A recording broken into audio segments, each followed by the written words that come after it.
Sorry about that, I just missed something here. Okay, so again we're looking at, just to recap, we're looking at electron and charge. Okay,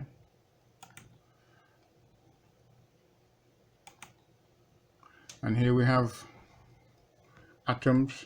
Okay, to decide what makes a good conductor or insulator, we have to look at what it is made of.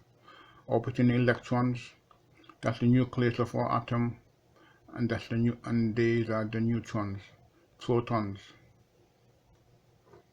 Okay. Now everything around us is made up of atoms. An atom is made up of a number of different particles: electrons, protons, and neutrons. Now the center of the atom is the nucleus. The nucleus contains a number of protons and the same number of neutrons. Now again, when you come to look at this, remember you're looking for the video in regards to electron. Let me just make sure I've got it. Electrons and charge. Okay, that's what the video you'll be looking for: electrons and charge. I repeat it again: electrons and charge. Okay, that's the video which will relate to this verbal exposition.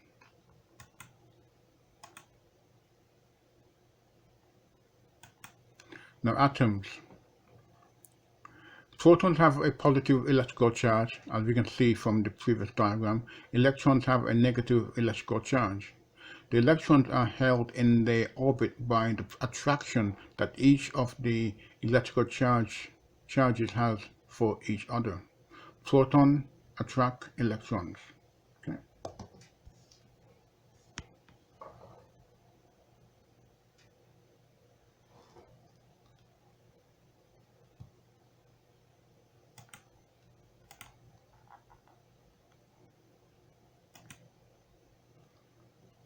Well, let's look at this now. Maximum electrons in each shell.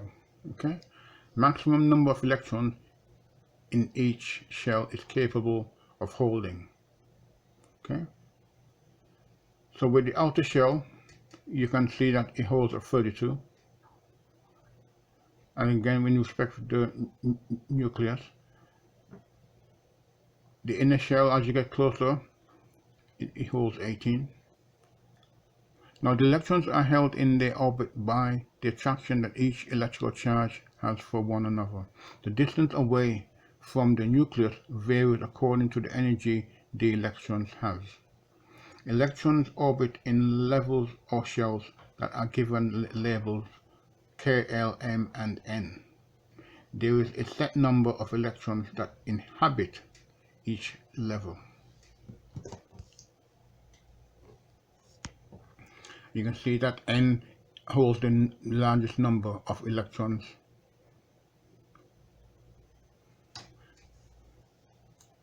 The further away you are from the nucleus, the more electrons you seem to be able to have within that shell.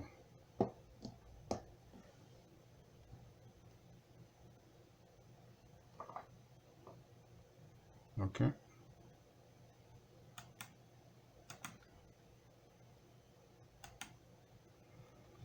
Now an atom of copper. So all we're doing now is taking an atom of copper as to examine why copper is such a good conductor. Orbiting electrons, shells, okay? Number of protons in the nucleus is 29, okay?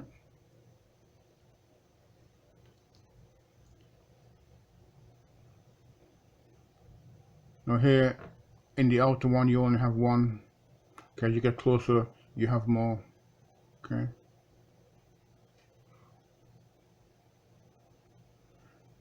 You have more orbiting electrons. Okay.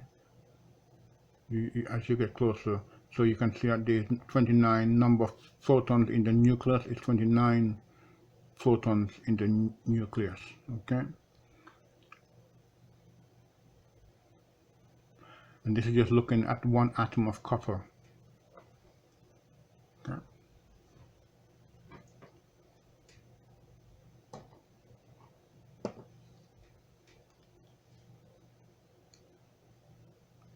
So we have a lot of orbiting electrons in copper.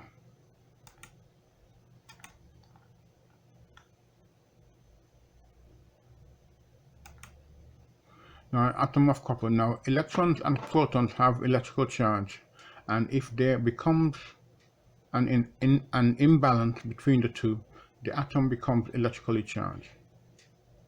It is then described as a positive or negative ion. When an atom has energy applied to it, it will either gain or lose an electron. This happens when there was only one or two electrons orbiting the outer shell, as we saw in the copper atom. It is easy for small amounts of energy to displace these electrons. This is what makes copper a good conductor, by easy displacement of the electrons.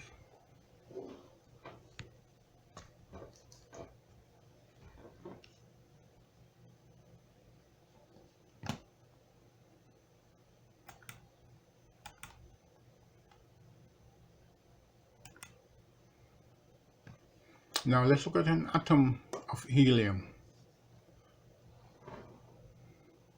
And here orbiting electrons, K shell, number of protons in the nucleus is 2, an atom of helium, okay?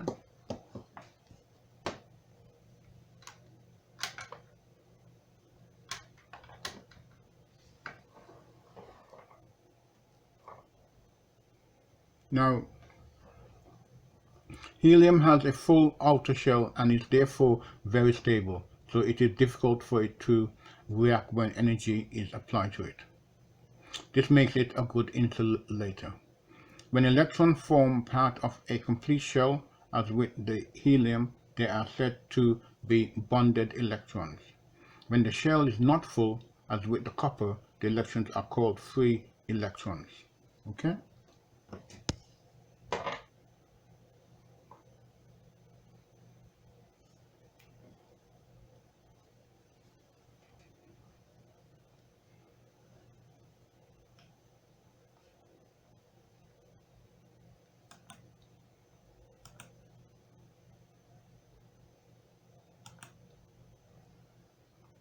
Now, current flow. Electricity is considered to be a flow of electrons. Atoms, electrons, and protons are very important in understanding how and why electricity works. When a voltage is applied to a conductor, the electrons are supplied with energy. This energy forces electrons to move out of one orbit of an atom and attach itself to the orbit of another neighboring atom. This continues along the conductor. This flow of electrons then becomes the current or current flow. So you can see that the movement of electrons it becomes the current flow in our conductor. Okay, and that conductor, being a good conductor, is copper.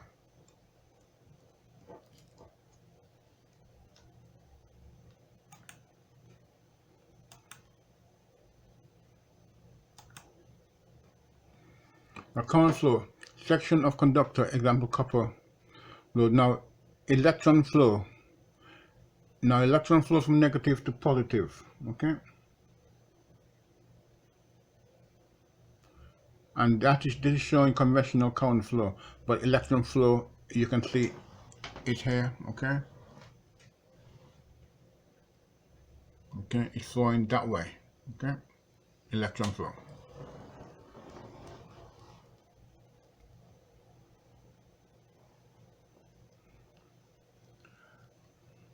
Now this direction indicates conventional current flow, okay, but our current or electrons actually flows from negative to positive. For the current to flow, there must be a complete circuit, a force applied to drive the electrons around the circuit, okay, and that is our EMF, electromotive force.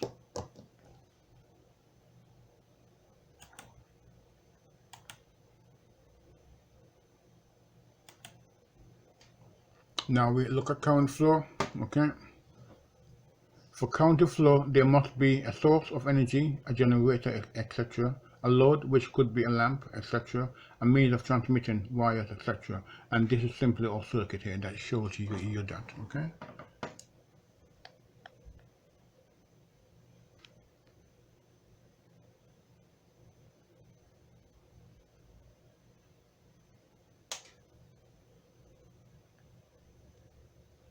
Okay.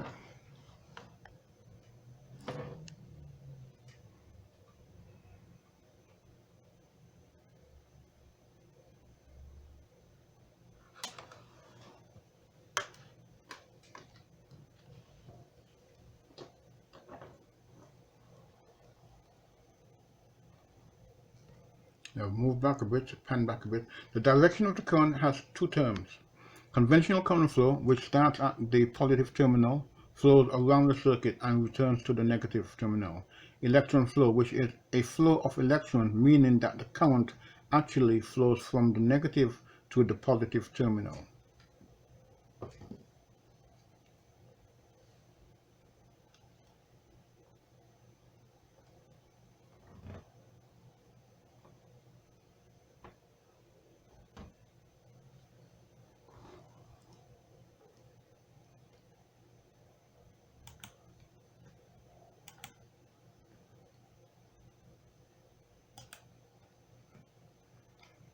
Current. Current is the rate at which electricity flows around a circuit. Unit is amperes, symbol is I. To measure electricity, counting the number of electrons would be difficult.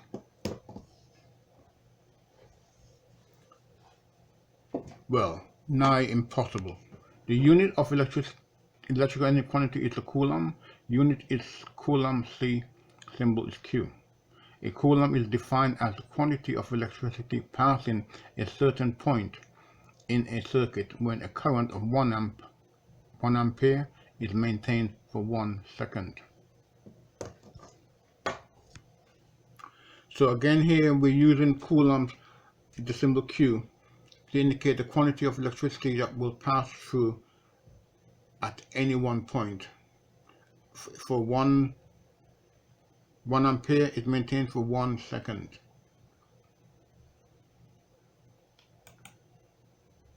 That is some measurement.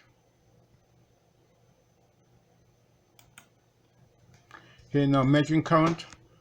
The equation for measuring current flow is Q equals I times T, or I times T, where Q equals quantity of electricity in coulombs, I equals current in amperes, and T equals times in seconds. Okay? Now I hope you found this useful. Okay? And I will leave you to this. Now remember that you will need to look at the